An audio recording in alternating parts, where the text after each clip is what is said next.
Billy Elliot was an unexpected smash hit.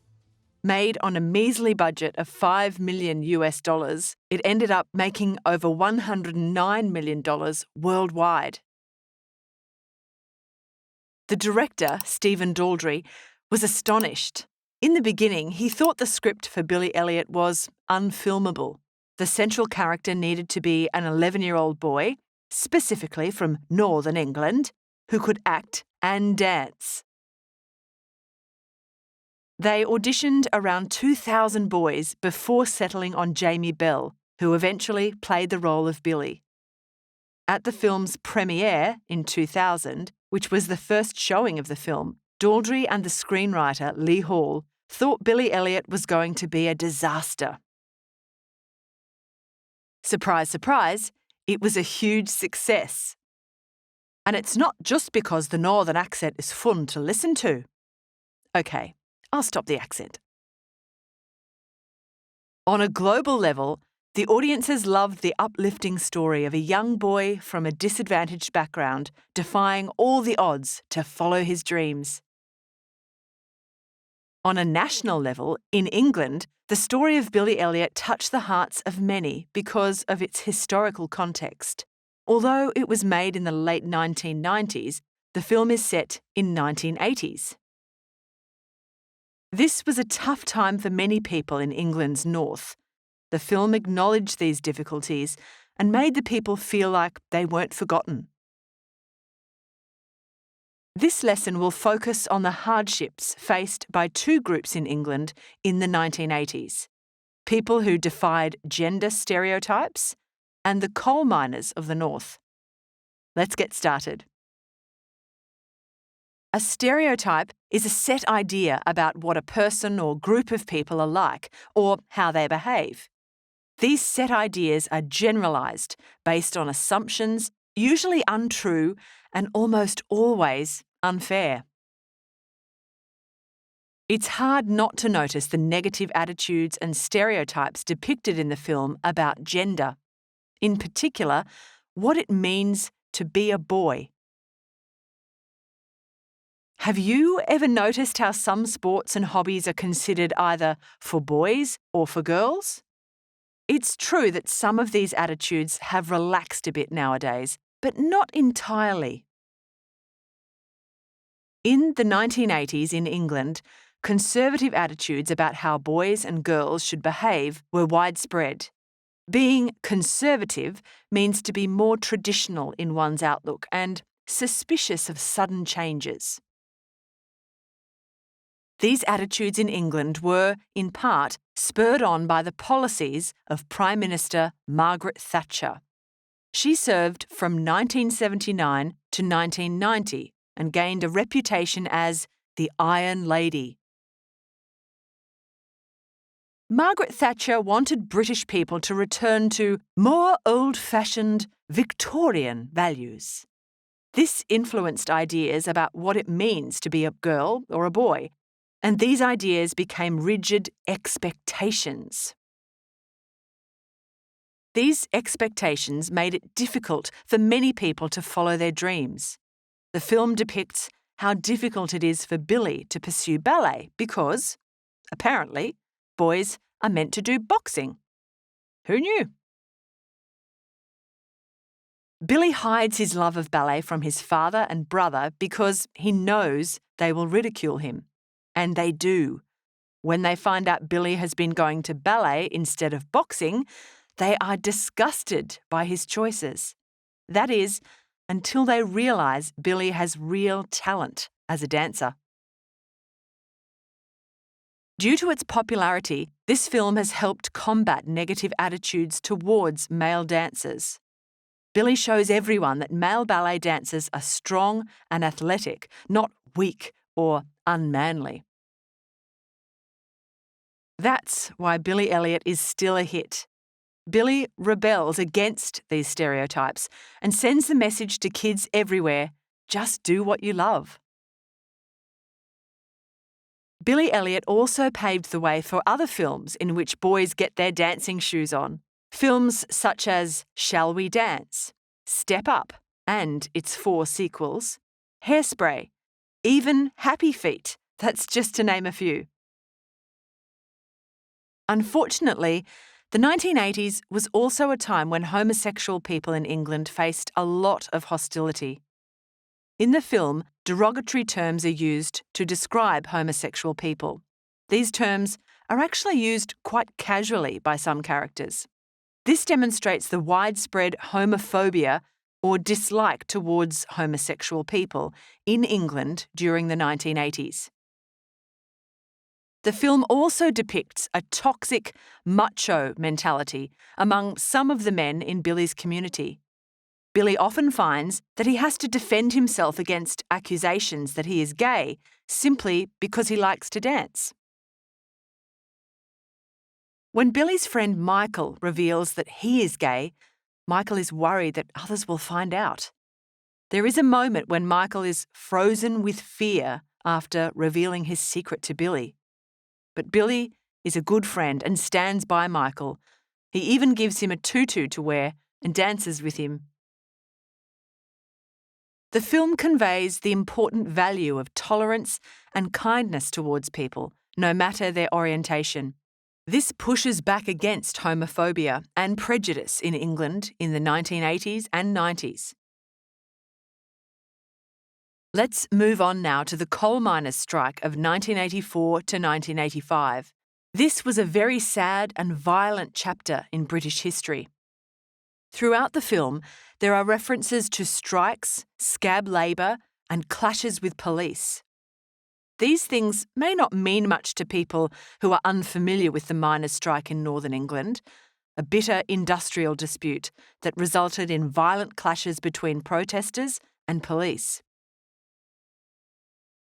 Billy Elliot struck a chord in England because it highlighted the miners' struggle during this time. The director, Stephen Daldry, even used 400 local people as extras in the film. It is reported that Daldry had to get extra extras in to play the parts of police because the locals refused, even in the late 1990s.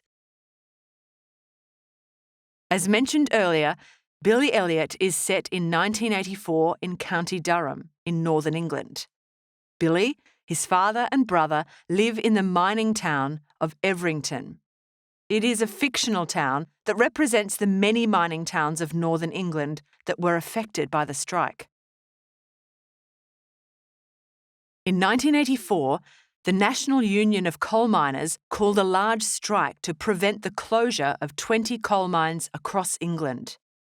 Most of these mines, or pits, were located in the northern counties. A strike occurs when an organised body of workers refuse to go to work. It is a type of protest that stops production and forces the big bosses, in this case the British government, to consider giving the workers what they ask for. Workers could be striking for better working conditions, higher pay, or to stop job losses. Sometimes it's a combination of these things. The organisations that call the strike and negotiate with the big bosses are called unions. Prime Minister Margaret Thatcher wasn't a big fan of the unions, and the feeling was mutual. Her government wanted to close the pits because it was claimed they were unproductive. The closures would have devastated the British coal industry, resulting in mass job losses and cause once thriving mining towns to become derelict. So, by order of the union, coal miners walked off the job and staged protests that lasted for nearly a year. The aim was to cause an energy shortage in England due to the lack of coal. It was thought that the discomfort and inconvenience imposed on the British population would force the government to keep the pits open. They clearly underestimated the Iron Lady. She was as tough as, well, iron. The miners also fought hard, but at great cost. From 1984 to 1985, 5 people were killed in incidents connected to the strike. More than 100 people were seriously injured, and over 11,000 people were arrested. Some police were so brutal that formal inquiries into their use of excessive force continued into 2012. In the film, Billy's father and brother are both coal miners who are on strike. Within the first 6 minutes of the film, we see them both in the crowd of protesting miners.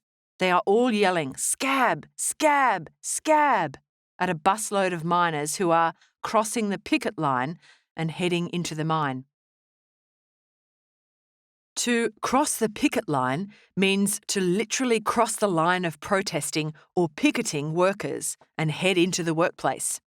A scab is a slang term for someone who fills in for a worker on strike, also known as a strike breaker. They go to work despite the ongoing strike, thus keeping the organisation running. This makes things very difficult for the workers on strike and usually drags the strike on for much longer. It also causes great division in the workforce and within communities, as some people are seen to be unsupportive of the cause behind the strike. This is exactly what happened in the Great Miners' Strike of 1984 to 1985. The mines used scab labour to keep the mines running, while the miners on strike suffered. Margaret Thatcher refused to give in to their demands. She had preempted the strike and had already stockpiled coal and converted some power stations in Britain from coal to oil. The protesting miners and their families became severely impoverished due to the lack of income. The film reflects this by the cramped and run-down village Billy lives in. People couldn't afford basic things like groceries and rent. The wives of some scab workers were threatened and their children were bullied in schools. The film also depicts these community tensions. There is a particularly ugly scene in a supermarket where Billy's brother and father harass a man for being a scab worker. They yell at him and push his trolley.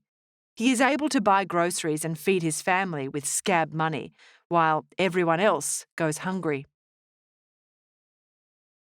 In the end, after a long and bitter dispute, the union caved and Thatcher's government won. On the 3rd of March 1985, the strike ended and the miners had to go back to work. Towards the end of the film, we see the defeated miners, including Billy's father and brother, returning to work in the dark and dangerous pits. Most of the mines were closed, causing mass unemployment. Neighbourhoods, including locations where Billy Elliot was filmed, were knocked down and grassed over. Coal plants were converted to factories. An entire workforce and way of life were completely dismantled. The film Billy Elliot pays tribute to the struggle of the miners in northern England. It also shows us that in the pits of despair, there can still be moments of light. Billy gives his family a reason to smile again through his talent and determination. Thanks to Billy, we learn that with a little optimism, consistent support, and a lot of hard work, you too can have a shot at your wildest dreams. On that note, please excuse me while I go practice my competitive cake eating skills.